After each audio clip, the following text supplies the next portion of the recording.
Shah Nawaz Mehrunnisa کو منانے کے لیے گلاب کا پھول پیش کرتا ہے تو اتفاق سے عمل یہ منظر دیکھ لیتی ہے۔ اس سے تو یہ سب برداشت ہی نہیں ہوتا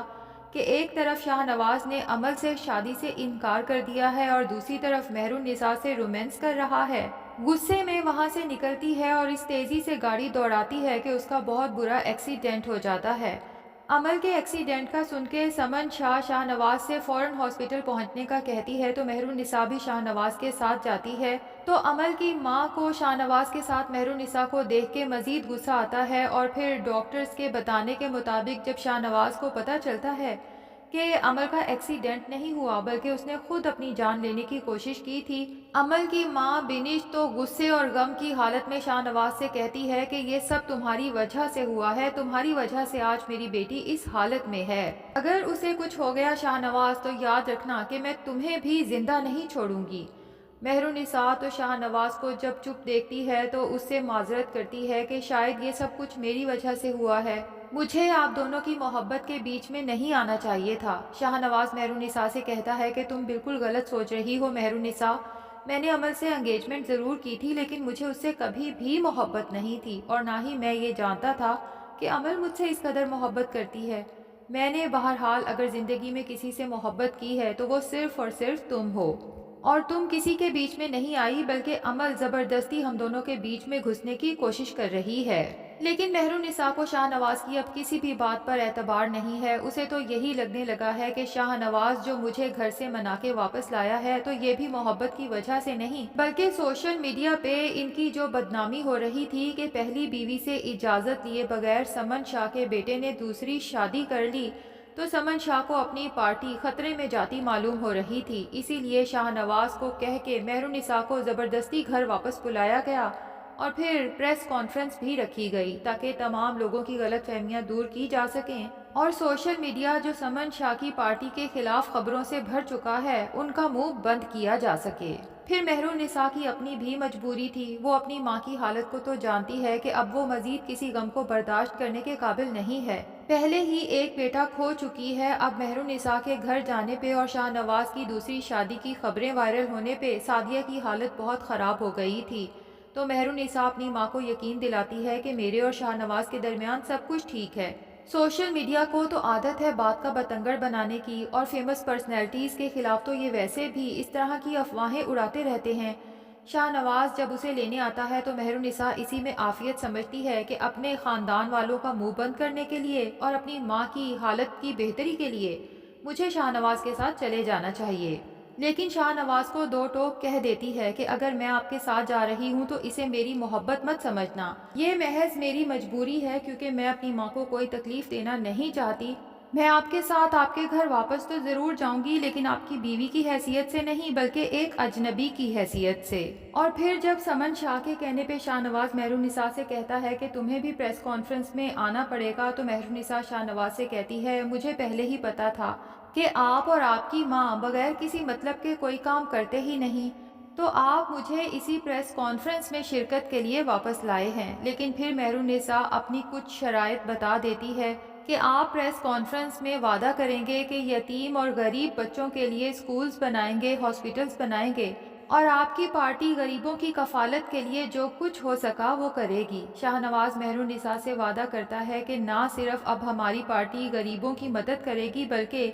میں کوشش کروں گا کہ خود کو وہ شاہ نواز بنا سکوں جو مہرالنساء مجھے دیکھنا چاہتی ہے۔ پریس کانفرنس میں شاہ نواز مہرالنساء سے کیے گئے وعدے کے مطابق جب اناؤنسمنٹس کرتا ہے تو وہاں پہ موجود سبھی لوگ شاہ نواز کی بھرپور تعریف کرتے ہیں۔ شاہ نواز مہرالنساء کی طرف شکر گزار نگاہوں سے دیکھتا ہے کہ آج یہ تعریف محض مہرالنساء کی وجہ سے ہو رہی ہے۔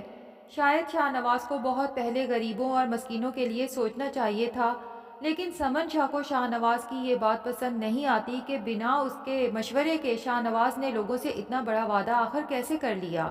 ظاہر ہے کہ سمن شاہ کے بیٹے نے وعدہ کیا ہے، اب سمن شاہ کو چاروں ناچار یہ پورا تو کرنا پڑے گا۔ گھر واپس آ کے سمن شاہ اس بات پہ خوش بھی ہوتی ہے کہ پریس کانفرنس کے بعد اس کی پارٹی کے لیے سب لوگوں کے ریویوز بہت پازیٹیو ہیں، لیکن شاہ نواز سے ناراض بھی ہوتی ہے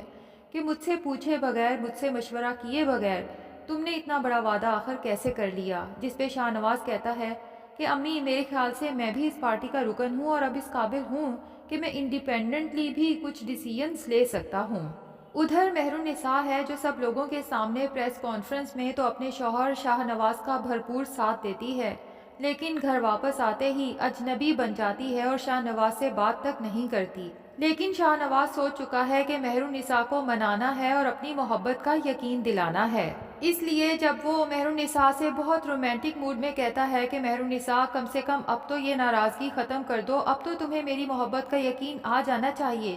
تو مہر النساء جو شاہ نواز کو محض تنگ کر رہی ہوتی ہے اسے یہ تو یقین آ ہی چکا ہے کہ شاہ نواز نے واقع ہی میری محبت میں عمل سے شادی نہیں کی اور عمل اس چیز کو برداشت نہیں کر سکی، اسی لیے اس نے اپنی جان لینے کی کوشش کی اور پھر پریس کانفرنس میں وہ جو سب وعدے کیے ہیں وہ بھی میری محبت میں کیے ہیں۔ لیکن مہر النساء شاہ نواز کو مزید آزمانا چاہتی ہے اور پھر اس پہ اپنا حق بھی جتانا چاہتی ہے، اس لیے شاہ نواز سے کہتی ہے کہ جب یقین آ جائے گا آپ کی محبت پہ تو آپ کو بتا دوں گی۔ شاہ نواز کو اب یہ تو پتہ چل چکا ہے کہ مہر النساء ان لڑکیوں میں سے نہیں ہے جنہیں مہنگے تحفے تحائف دے کے منایا جا سکے، بلکہ مہر النساء تو بہت چھوٹی چھوٹی چیزوں میں خوش ہونے والی لڑکی ہے۔ اس لیے رات کو جب گھر آتا ہے تو پھول اور کیک لے کے آتا ہے۔ مہر النساء کو جب پھول پیش کرتا ہے تو مہر النساء دیکھ کے حیران رہ جاتی ہے کہ نہ تو میری برتھ ڈے ہے نہ شاہ نواز کی، پھر یہ پھول اور کیک کس لیے؟ شاہ نواز مہر النساء کو یاد دلاتا ہے کہ آج ہماری شادی کو پورے 3 مہینے ہو چکے ہیں، تو یہ کیک اور پھول انہی 3 مہینوں کے ساتھ کی سیلیبریشن کے لیے ہے۔ مہر النساء کو دل میں تو بہت ہنسی آتی ہے، لیکن اپنی ناراضگی شو کراتے ہوئے پھول وہیں رکھتی ہے اور چل دیتی ہے، جبکہ شاہ نواز کیک اکیلے ہی کھاتے ہوئے سوچتا ہے کہ مہرو تم زیادہ عرصے تک مجھ سے ناراض نہیں رہ سکتی۔ ادھر عروج رافع کا موبائل چیک کرتی ہے تو لاسٹ کالز مہر النساء کو گئی ہیں، کیونکہ رافع نے مہر النساء کو سمجھانے کی کوشش کی تھی کہ تمہیں شاہ نواز کی باتوں پر اتنی جلدی اعتماد نہیں کرنا چاہیے تھا اور یوں گھر واپس نہیں جانا چاہیے تھا۔ عروج تو خوب واویلا مچاتی ہے، اپنا سامان پیک کرتی ہے اور گھر چھوڑنے کا فیصلہ کر لیتی ہے۔ رافع اور بی جان اسے پہلے تو سمجھانے کی کوشش کرتے ہیں کہ تم بہت غلط کر رہی ہو، لیکن جب عروج کی ضد دیکھتے ہیں تو بی جان بھی فیصلہ کر لیتی ہیں کہ اگر یہ جاتی ہے تو جائے۔ میں فیروز سے 2 ٹوک بات کروں گی کہ اگر تمہاری بیٹی میرے بیٹے کے ساتھ نہیں بسنا چاہتی، چھوٹی چھوٹی باتوں پہ یوں گھر چھوڑنے کے فیصلے کر لیتی ہے، تو اسے پھر ہمیشہ کے لیے اپنے گھر پہ ہی بٹھا لو، کیونکہ اب بی جان کو احساس ہو چکا ہے کہ اس عروج کی مکاریوں کی وجہ سے میں ہمیشہ مہر النساء کے خلاف سوچتی رہی، حالانکہ مہر النساء ایک گھر بسانے والی سلجھی ہوئی لڑکی ہے، جبکہ عروج وہ نہیں ہے جو اس نے خود کو میرے سامنے شو کرایا تھا۔ اس کی وجہ سے میرے بیٹے کی زندگی اجیرن ہو کے رہ گئی ہے۔ اور ادھر مسکان ہے جو زین کی باتوں میں آ کے اپنی ہی بہن کے خلاف ہو چکی ہے، جبکہ اسے نہیں پتا کہ زین اس کے ساتھ بہت برا کرنے والا ہے، وہ بھی صرف اور صرف مہر النساء کو نیچا دکھانے کے لیے، جو اپنی عزت کے بہت دعوے کرتی ہے۔ جب اس کی بہن کی بدنامی ہوگی تو ظاہر ہے کہ اس کی بھی بدنامی ہوگی۔ لیکن ناظرین کیا لگتا ہے، کیا مہر النساء اپنی بہن کو اس زین سے بچا لے گی یا نہیں؟ کمنٹ سیکشن میں اپنی رائے کا اظہار ضرور کریں، اور اگر ہمارے چینل پہ نئے ہیں تو پلیز چینل کو بھی سبسکرائب کر لیں۔